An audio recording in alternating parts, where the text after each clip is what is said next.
नमस्कार।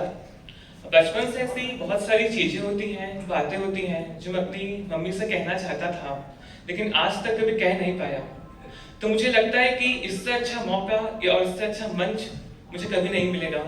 तो मैं आपसे वो सब कहना चाहता हूँ मम्मी, जो मैं आज तक आपसे कह नहीं पाया था।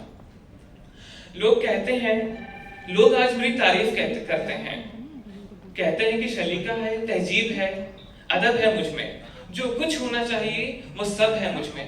शुक्रिया माँ, आपकी जादूगरी ने कमाल दिखा दिया। कुदरत मिट्टी को चमकना नहीं सिखा पाई, आपने सिखा दिया। यूं तो मैं एक आम सा लड़का हूँ, कुछ अलग नहीं है मुझ में, पर ये बात मेरी माँ को कौन समझाए। मेरी तारीफ यूं करती है जैसे मैं कोई मंदिर में रखी हुई मूरत हूँ। मेरे माथे पे काला टीका लगाती है जैसे मैं सबसे खूबसूरत हूँ। और सब लोग कहते हैं कि माँ का दिल ममता की मूरत है, मोहब्बत का खजाना है, माँ का दिल ये है, माँ का दिल वो है। अरे फिल्मी बातें छोड़िए, क्या किसी ने देखा है माँ का दिल? मैंने तो नहीं देखा।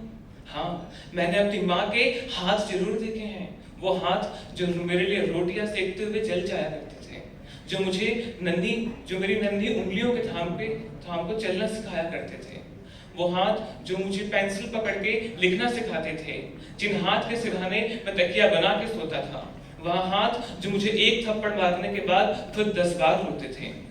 आज हम सभी श्रवण कुमार तो नहीं बन सकते, हम माँ के पैरों को अपने आंसुओं से तो नहीं धो सकते, परंतु एक काम जरूर कर सकते हैं कि रोज रात को सोने से पहले माँ के उन हाथों का, जिन झुर्री भरो हाथों का हमारे ऊपर कर्ज है, उन हाथों को रोज सोने से पहले चूम के सो तो सकते हैं।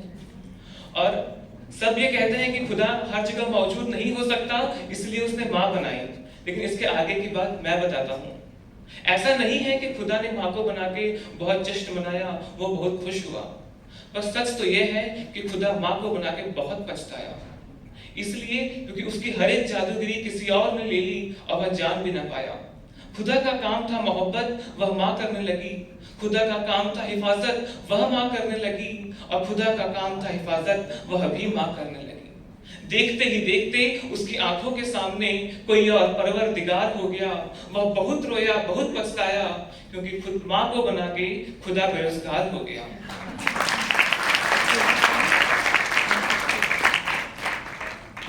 और मैं अपना कुछ और एक्सपीरियंस जोड़ना चाहूंगा कि मेरा बचपन से लेकर नीट की प्रिपरेशन तक का समय तो इंदौर में ही बीता, पेरेंट्स, मम्मी पापा सबके साथ में। उसके बाद जब मेरा सिलेक्शन हो गया, मुझे ग्वालियर में जाना पड़ा, तो वो मेरे कॉलेज का पहला दिन मुझे अब भी याद आता है कि जब मैं तैयार होकर कॉलेज जा रहा था, तो मुझे ऐसा लगा कि कोई रोक लेगा मुझे, कोई रोकेगा और कहेगा बेटा खड़े खड़े दूध मत पी, तुझे हजम नहीं होगा। अरे 2 घड़ी रुक के सांस तो ले ले। और मुझे लगा पक्का मम्मी ने रसोई से आवाज दी होगी, जिनके हाथों में सना आटा होगा। पर जब पलट के देखा तो मैंने देखा वहां सिर्फ सन्नाटा था। और वो खली कमी मुझे आज भी खलती है जब मैं ग्वालियर में रहता हूँ, कि जब भी मैं किसी शुभ काम के लिए जाता हूँ कि कोई तो रोके और कहे कि बेटा घी शक्कर से मुंह मीठा कर ले, गुड़ खा के जा।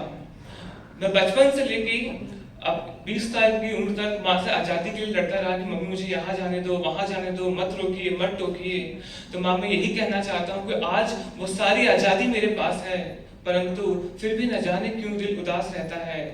दुख इस बात का नहीं है कि खुशियां बांटने वाला कोई नहीं है, दुख तो इस बात का है माँ कि देर से उठूं तो कोई टोकने वाला नहीं है। और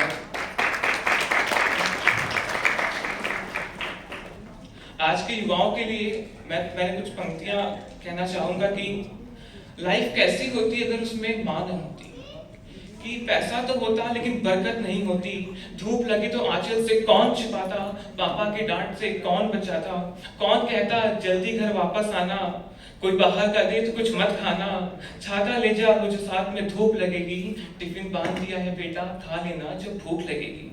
अपने पांव दबाकर आप मुझे स्कूल छोड़ने जाते थे, हर एक निवाला अपने हाथ से मुझे रोज खिलाते थे। माथे का वो काला टीका जो मुझे भाता नहीं था, काला अक्षर भैंस बराबर जब मुझे आता नहीं था, हाथ जल जाते थे जिसके मेरी फेवरेट डिश बनाने में, मैं खुद का मन मार लेती थी मुझे बैट बॉल दिलाने में। और आज के यूथ के लिए मैं कुछ कहना और चाहूंगा कि लाखों हैं फ्रेंड्स तुम्हारे आज फेसबुक की लिस्ट में, लाखों हैं फ्रेंड्स तुम्हारे आज फेसबुक की लिस्ट में, पर मम्मी को टाइम देते हो थोड़ी थोड़ी किस्त में। तुम इंस्टा के रील पर घंटे अटके रहते हो, ज्ञान बांटते हो सोशल मीडिया पर माँ से कुछ ना कहते हो। अरे जो सीख रही है आज वीडियो कॉल लगाना, तुमसे बात का एक बहाना। दोस्त जेब भले ही गर्म हो और बैंक में तेरे पैसा है, पर सिर्फ माँ ही है जो पूछती है कि मेरा बेटा तू कैसा है।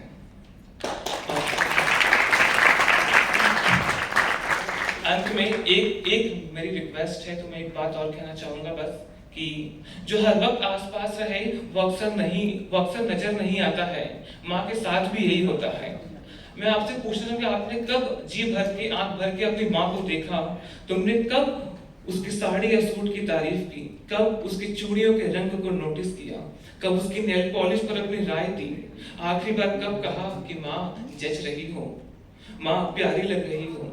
तुम क्या सोचते हो कि माँ को बस तुम्हारा कमरा सजाना अच्छा लगता है, बस तुम्हारे लिए स्वेटर बुनना अच्छा लगता है? अरे माँ भी कभी लड़की थी दोस्त, और हर लड़की की तरह माँ को भी तारीफ सुनना अच्छा लगता है। और अभी भी कोई देर नहीं हुई है, आज ही जाके अपनी माँ को बताइए कि दुनिया में आप उनसे खूबसूरत और कोई लड़की हो नहीं सकती।